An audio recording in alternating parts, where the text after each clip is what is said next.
تو دجال کو جو اللہ تعالیٰ نے اختیارات دیے اور جس کا تذکرہ احادیث میں ہے،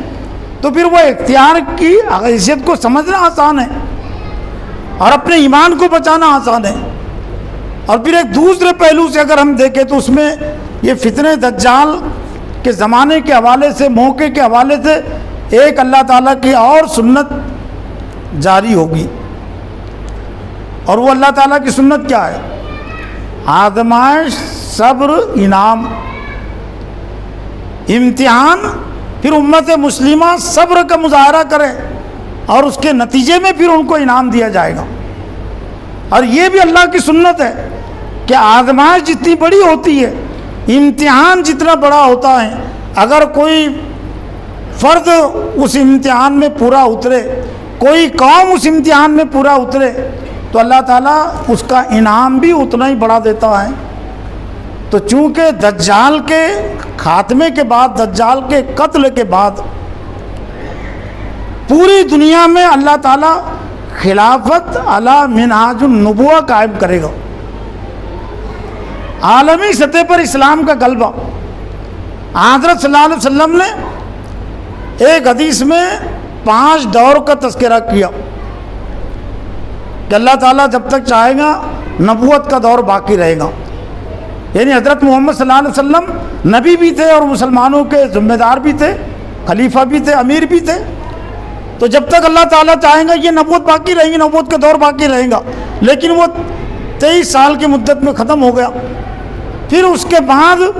خلافت علی منہاج النبوہ قائم ہوگی، نبوت کے طرز پر حکومت اور خلافت، اور تمام مفسرین کا اس پر اتفاق ہے کہ اس سے مراد ہے خلافت راشدہ کا دور، جو تقریباً 30 سالوں پر مشتمل ہے، جو خلافت علی منہاج النبوہ کہلاتی ہے۔ پھر تیسرے دور سے متعلق اللہ کے رسول نے فرمایا کہ ملکن اعظم، خلافت علی منہاج النبوہ کے بعد، خلافت راشدہ کے بعد پھر کاٹ کھانے والی بادشاہت کا دور آئے گا، یعنی ظلم و ستم کا دور آئے گا، اور وہ دور بھی پھر چلا۔ اور پھر 4تھے نمبر پر نبی صلی اللہ علیہ وسلم نے فرمایا ملکن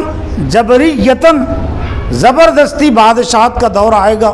اور میرا اپنا احساس یہ ہے، اور جن کے پاس میں نے اپنا یہ اجتہاد رکھا، اپنا حاصل مطالعہ رکھا، تو انہوں نے اس سے اتفاق کیا کہ اس سے مراد ہے دور جمہوریت، دور سیکولرزم، زبردستی۔ سب نے کہاں ووٹ دیا؟ مودی حکومت کو سب نے ووٹ کہاں دیا؟ لیکن سب کے لیے لازم اور ضرور ہو گیا مودی کو اپنا وزیر اعظم تسلیم کرنا۔ اور جہاں بھی ملک میں الیکشن ہوتے ہیں تو جو وزیر اعظم بنتا ہے تو سب 100% کہاں اس کو ووٹ دیتے ہیں، 50% بھی ووٹ نہیں دیتے، 20%، 25% ان کو ووٹ ملتے ہیں۔ لیکن جنہوں نے گرانے کے لیے ووٹ دیا، جنہوں نے ہرانے کے ووٹ دیا، لیکن قانون ایسا بنا دیا گیا کہ سب کے لیے بادشاہت کو ماننا ضروری ہے، سب کے لیے ان کے اقتدار کو ماننا ضروری ہے۔ نیچے سے اوپر تک یہی ہے کہ جو تعلقے کا جو عامدار بنا تو سب نے اس کو کہاں ووٹ دیا، لیکن نظام نے مجبور کر دیا کہ جنہوں نے گرانے کے لیے ووٹ دیا وہ بھی تمہارا نمائندہ، اور جنہوں نے جتانے کے لیے ووٹ دیا وہ بھی تمہارا نمائندہ۔ جس کونسلر کو گرانے کے لیے تم نے ووٹ دیا تمہارا نمائندہ وہی ہے، تو ملکن جبریہ نہیں تو کیا ہے؟ زبردستی کی بادشاہت۔ ایسا لگتا ہے کہ یہی ہے فرق ہے ایک عام انسان میں، نبی میں، کہ نبی کی جو نظر ہے، نبی کو اللہ تعالیٰ جو فہم دیتا ہے، جو علم دیتا ہے، وہ قیامت تک کا علم۔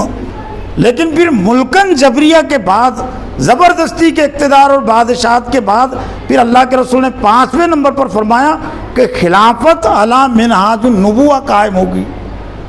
نبوت کے طرز پر حکومت قائم ہوگی۔ اور سب کا اس پر اتفاق ہے کہ اس سے مراد ہے وہ دجال کے خاتمے کے بعد حضرت عیسیٰ علیہ السلام کے ذریعے سے جو پھر جو اقتدار قائم ہوگا وہ خلافت علی منہاج النبوہ کا دور ہے۔ اور پھر اللہ کے رسول نے خاموشی اختیار کی، گویا کہ ایسا لگتا ہے کہ اس کے بعد پھر قیامت واقع ہوگی، یعنی 5ویں دور پر، 5ویں نمبر پر عالمی سطح کی حضور صلی اللہ، اور اس کا جو اطلاق ہوگا عالمی سطح کی خلافت، وہ صرف وہ قرب قیامتی دجال کے فتنے کے بعد، اس لیے کہ حضرت صلی اللہ علیہ وسلم کے دور میں جو خلافت قائم ہوئی تھی، ظاہر بات ہے وہ پوری دنیا میں نہیں تھی، وہ عرب کے علاقے میں تھی، اور اس کے بعد اگر اسلام کے طرز پر کچھ حکومت قائم ہوئی، اسلام کے اس پر اثرات تھے، تو وہ حکومتیں بھی اپنے اپنے علاقے میں تھی، محدود سطح پر تھی۔ عالمی خلافت علی منہاج النبوہ کا دور ابھی نہیں آیا، عالمی علی خلافت منہاج النبوہ کا دور وہ آنے والا ہے، اور جس کے متعلق لا یبقی علی ظاہر الارض بیت وبر ولا مدر الا ادخل اللہ الاسلام بعز عزیز او ذل ذلیل، کہ کوئی ایسا کچا پکا گھر باقی نہیں رہے گا کہ جس میں اسلام داخل نہ ہو جائے، یا پھر عزت کے ساتھ یا پھر ذلت کے ساتھ۔